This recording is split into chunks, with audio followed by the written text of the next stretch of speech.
I'm a great believer in the fact that they are drugs, but yet, as they are drugs, there's also are supplements that either will complement the drugs that we take or we don't have to take any drugs. In other words, we can do it with the supplements and nutrition alone. Um, I believe that if you look into uh, various old methodology of medicine, of which in the old days when we didn't have all these fancy hospital CT scans and big buildings, big towers and all this equipment, there had to be a way of mitigating some of the viruses that have been on the earth for millions of years. These viruses are nothing new. The plagues that they had in many years ago, in the 19th centuries and the early part of the 20th century, such as the Spanish virus or the Spanish plague, they call it, because it started in the United States, but it concentrated in Spain, just like this virus is concentrated in Spain again, and also Italy.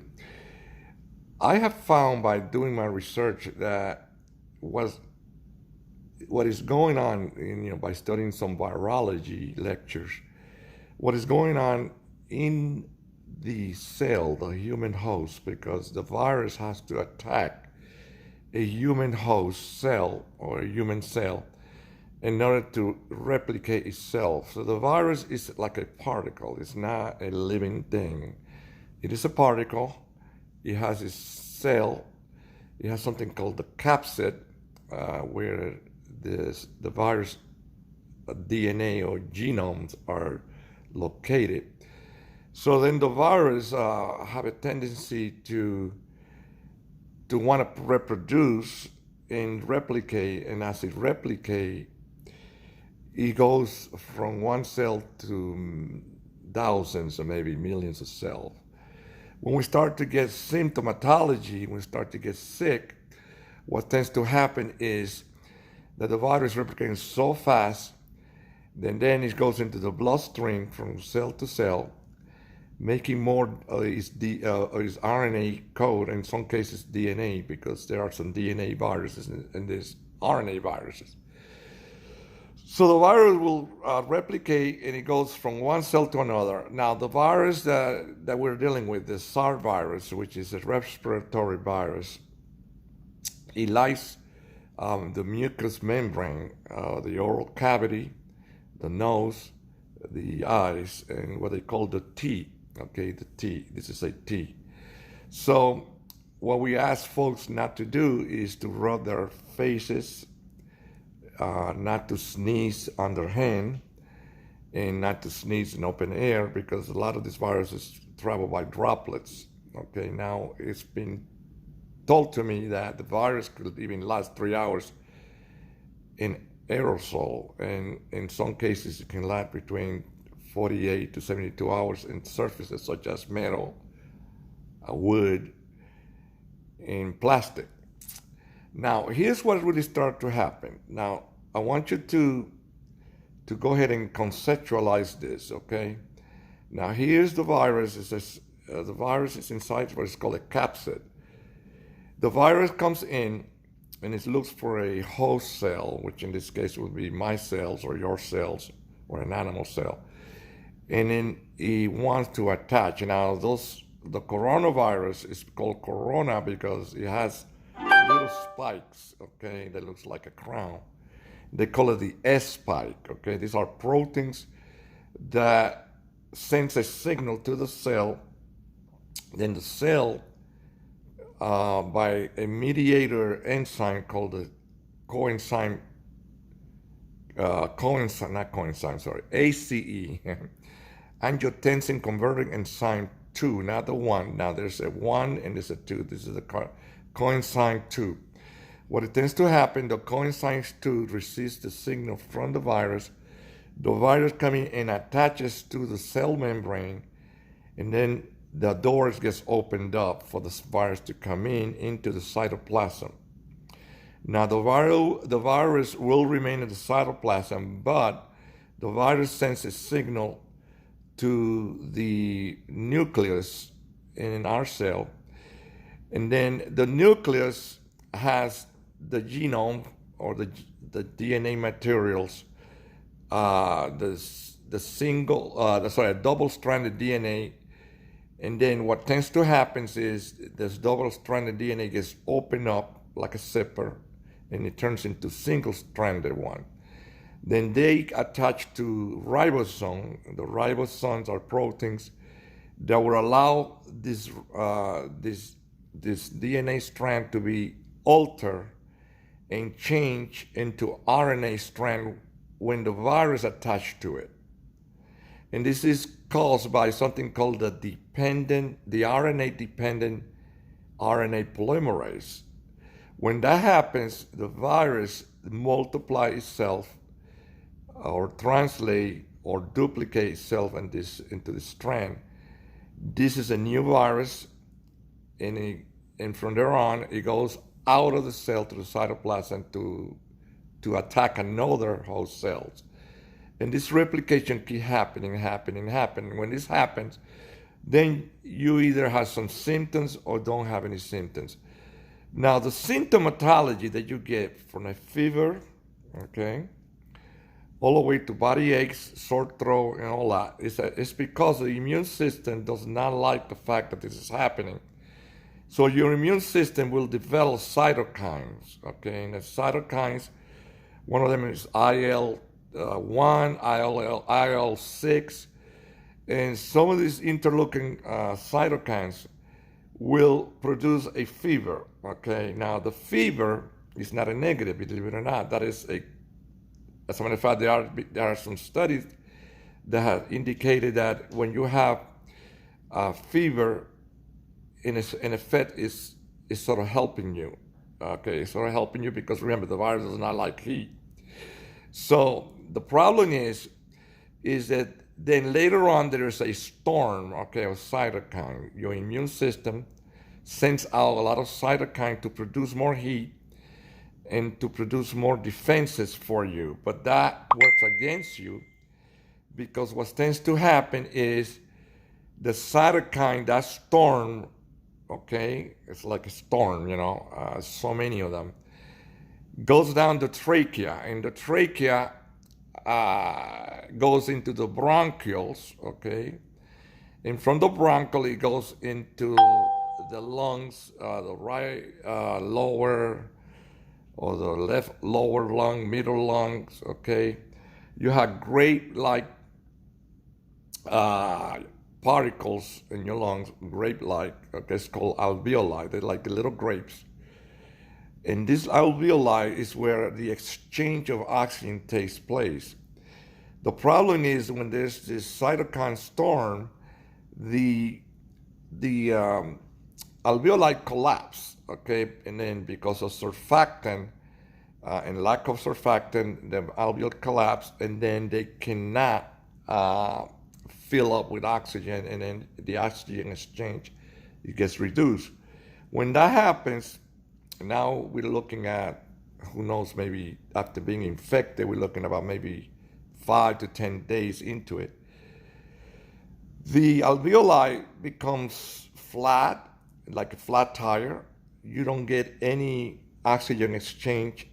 You start getting too much CO2, and too much CO2 will make you breathing harder because the body's trying to compensate. It's like, what's going on? On top of that, since you're not exchanging as much oxygen, you're really breathing out CO2. And by breathing out CO2, you will definitely start to breathe badly. So this is where your shortness of breath comes in. Now, when you have shortness of breath, and when you have dyspnea or labored breathing or increased or tachypnea or increased breathing rate, and you're basically drowning in your own lungs, because right now the immune system is sending more cytokine and an inflammatory response that is totally overwhelmed, and now you are really basically filling up with fluid. So your lungs look at it as if they were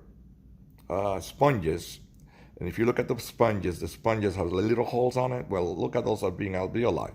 So the sponges, if you take a sponge, a big sponge, you put them in a bowl of water, they will get very heavy, they will get very stiff, sort of concrete, okay? Now, in the x-ray, when they do an x-ray, you'll see consolidation, what is called ground glass appearance in the x-ray. And if you do a CT scan, which is pretty much 96% sensitivity, the CT scan will definitely show you ground glass appearance and something called crazy pavement and consolidation and all. Now, what's tend to happen then, now you're not breathing well. So if you don't do anything about it, the patient having lack of oxygen may end up getting sepsis and organ failure because you're not getting enough oxygen to the kidneys, not getting enough oxygen to the brain, you're not getting enough oxygen to the heart. Then you start breaking your heart muscles and a lot. And later on, if you do a special enzyme called the CKMB, which is the heart muscle enzyme, you'll see pieces of the heart muscles in the blood, believe it or not. So it's basically you're going into organ failure. And that's not even accounting for the fact that there are bacteria there as well. And then they can turn into what is called opportunistic infection. And then not only will you have sepsis, you'll also have bacteria that will overgrow. And again, poisons the blood with bacteria, and that will be the end of it, everything. Now, one of the things that they have proposed is to take the patient to ICU. Basically, when they are not breathing very well and they know that they're positive for the virus and not breathing very well, it's just that now the virus has reached the alveoli or the bronchus, and the inflammatory response is just so great. So what they do is then that condition is called ARDS, okay, acute respiratory syndrome, okay, acute respiratory syndrome. Once you have ARDS, then the only treatment is one of the treatment besides steroids, because you have to have steroids to try to get rid of some of the fluids or maybe slow down the immune process. So the ARDS, then you have to do intubation, okay, or ventilate for the patient. Now, ventilation has to be with a low tidal volume. You cannot have a very high tidal volume. And the PEEP, the post-expiratory profile, the PEEP, has to be a high. So when you have a low tidal volume and a high PEEP, then you probably can get oxygen down to the lung. The only problem with this is that as you using an intubation and you have to paralyze the patient's muscles of the lungs, because otherwise the patient will want to fight because of the high carbon dioxide. They want to fight you, they want to breathe, so you have to paralyze and sedate the patient. So this is very intricate. It takes some specialists. There are some changes that you have to do in the ventilation. You have to use FiO2 or something like, you have to have an FiO2 at least 80%, and PCO2 no more than 40, I believe. That's the carbon dioxide.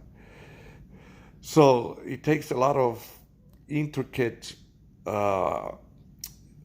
operating of the ventilator as well as the intubation. Now, where you lose a lot of the patient is that they can't handle the ventilation. Can also be very difficult for the patient. Sometimes you have to prone the patient. Instead of having the patient on a supine position, you prone him by making the patient be on their chest. And again, that's also to relieve some of the pressure on the heart and allow the patient another opportunity to see if they can leave. But I said to myself, once the patient is unless they're young, either over 40 or now they were saying 65, but now they're going as low as 40. I mean, there's patients that are under 20 that have died once they get that far. Now that I mention all this to you, I want to propose something, what I say is good news. I even sent a letter to President Trump. I sent a letter to the FDA. They have not responded back to me because I'm just a little guy in the pile of whatever, you know. I know that I'm a medical professional with 30 years of experience being in the front line, a medical provider with the Air Force, trained by the Army, a retired medical officer, and all the experience that I have in the field of medicine. They're not going to listen to me. I don't have big name or I'm not in no big institution. So I'm just in a little clinic right in the front line here in the city of Tampa. Now, what I am proposing is 2 supplements. All right, now, let's go back to chloroquine. You heard a lot about chloroquine and CPAC, okay? As a matter of fact, last couple of years, while I've been treating the influenza virus, I used oseltamivir, okay? Oseltamivir is Tamiflu, and I always give a CPAC to the patients. That's something that I've been doing for a long, long time, and they seem to get better. Now, the only problem with oseltamivir, which is antiviral drug, is that you have to get it in there very soon. You cannot wait until the patient is in respiratory distress, like in the ARDS, because it's just too late. The virus already done its damage, okay? The virus had gone all over the lungs, so now the therapy is to try to resuscitate this patient with intubation and ventilatory support and all that. That's what you hear all this time about the ventilators. You hear Governor Cuomo from New York State requesting ventilators. But see, the whole thing here, you don't have to go that far. Even including 65-year-olds and over, diabetic, people with comorbid diseases, you don't have to get that far. I say it like this: if you got the patient to go to that far where the virus is already in the lung, then you could be out of luck. It's just like maybe a 50-50 chance that this patient may survive. This is why you're having so many deaths. One of the reasons why the death rate has dropped in Singapore and also South Korea is because they was very smart. First of all, you have to start with isolation, and I agree with that. You got to isolate, because the more you isolate the patients that don't know they have it, they're not going to be giving it to another patient. So that's one way, but that's kind of hard to do. Very difficult because people are hard-headed. People don't listen. You know, they don't even listen to my lectures. I do these lectures. I've done like 3 or 4 lectures like this. I very seldom get a comment back. People are very hard-headed and they don't listen. So the best thing to do is to try to prophylax. There's 2 things that you can do in these cases of this virus. Either you can prophylax or you can treat. Now, prophylaxis is when you give someone something like a medication before the actual virus strikes or does its damage. So I am in I'm in very big agreement of a prophylaxis. I think that's one of the best things for a preventionist like me, a person who loves to prevent rather than not prevent.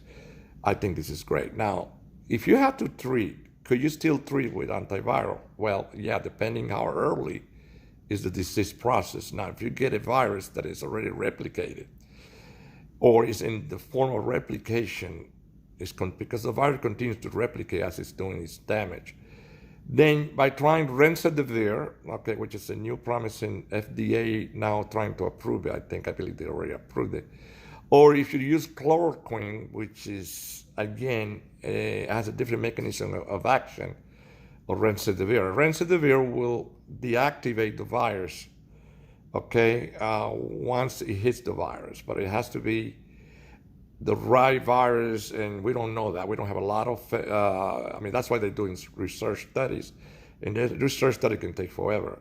So what I do now, I use oseltamivir. That's what we have. If the FDA doesn't want to give me remdesivir, then, I use oseltamivir, which is Tamiflu. But the best thing to do is once the patient has the symptoms is to go ahead and start treating immediately. So I had three treatments modality. One, an antiviral. Two, an anti-inflammatory such as a corticosteroid and CPAC. Those three medications should be given immediately as the patient goes to the emergency room or the patient goes to a private doctor and he finds out that they having the symptoms of the flu even before they test. Because again, testing could be a 50% sensitivity rate. You don't know, and it could take 4 or 5 days, and you don't want to waste time. So the best thing is immediately give the patient an antiviral. If you don't have remdesivir, then use oseltamivir, and then let them take an anti-inflammatory such as a corticosteroid like Medrol dose pack. It's a little pack that comes all graduated from high dose to low dose. And then you move the next thing to Citromax C-Pack. Now the patient starts to cough, then you can use cough medication such as Robitussin DM and that sort of thing. And for the fever, I will not use ibuprofen, I will use Tylenol because there is a condition called Reye's syndrome, which you don't want to hear about as another lecture, and it causes a lot of problem, okay? And yeah, they've done studies now, they say that even with ibuprofen, the virus will tend to replicate even faster. So my contention is try to treat immediately as soon as you're starting to have the symptoms. Now, if you don't have the symptoms and you are in an area which is highly populated, highly dense, then do some prophylaxis. And my prophylaxis right now is an antiviral, such as oseltamivir or remdesivir if it's available, and not use chloroquine. I'm going to tell you the reason why I will not use chloroquine. Now, chloroquine will work, and I'm not saying that it will not work, but chloroquine will work by blocking the entrance of the virus to the cell, because the ACE2 is a enzyme that allows the virus to enter inside the cell. Now, my question is, if you inhibit that, how do you know that you don't already have virus particles already in? Doesn't it make more sense to treat by hitting the virus where it lies, which is going to be at the cytoplasm, when the virus is waiting for the RNA-mediated RNA polymerase, all right, or RNA-dependent RNA polymerase. This is where you want to hit the virus, and chloroquine does not work there. See, it doesn't work there. It works at the gate of the cytoplasm. So it's almost like putting glue on the hole so that no more virus can go in. But what about the one that already went in? And remember, if virus can replicate, they replicate like they kill the cell. They get out of the cell with one replication, they can make thousands of more replication. So it makes more sense to me to get something that will stop the virus from replicating in the first place. There's only one thing, well, actually two things. The antiviral is one, if you can get it there soon enough. But there is something even better than that, and it's zinc. Now, I'm a preventionist, and I love supplements. I think that a lot of them work. I don't agree with taking thousands of milligrams of vitamin C or zinc or whatever. No, I think with having a little bit of zinc in the cell cytoplasm, that zinc goes right into the virus and it penetrates it and stop. It's like taking a switch, switching off the replication where RNA-dependent RNA polymerase can be switched off so that there will be no more protein particles buildups for a new virus to come out of the cell and make more virus and more virus. So this is where I think that zinc is a very, very, very, I would say, very important substance that we're not using. And I'm not being here. Nobody's listening to me. I'm talking this over to people. I'm telling them, get yourself some zinc. But here's one problem with zinc, though. Just like you have good positive things, you have negative. The negative part of zinc is that zinc is a positive proton or an ion. Okay, by being a positive ion, zinc has difficulty entering the cell. So it needs a little bit of help, just like chloroquine will do with the virus, helping the virus, stopping the virus from coming in. Well, zinc works the opposite way, or it needs something that brings it in, not put a stop to the gate or lock in the gate, but open the gate of the cell. And there is something that's called quercetin. That's Quercetin. If you use quercetin and zinc at the same time, you have a very good, more than likely, success rate in preventing the virus from replicating in the first place, from getting you ill, and then taking you to a cytokine storm, which is what your body's going to do when you are so invaded by viruses. The body's going crazy. There's an overreaction of our body immune system to want to go ahead and go after this virus, but there's so many of them that you get what is called a cytokine storm. And this is what you want to prevent. You don't want to go into a cytokine storm. Okay, you get a little cough, you get a little sore throat, you get some muscle ache. Bingo, right there and then start with an antiviral, okay, because then the antiviral is another armament, another ammunition that you have available. So you start an antiviral immediately and then take zinc and quercetin. Now, if you don't have the symptoms whatsoever, you can also do that. Take an antiviral, quercetin and zinc, or you can take zinc and quercetin.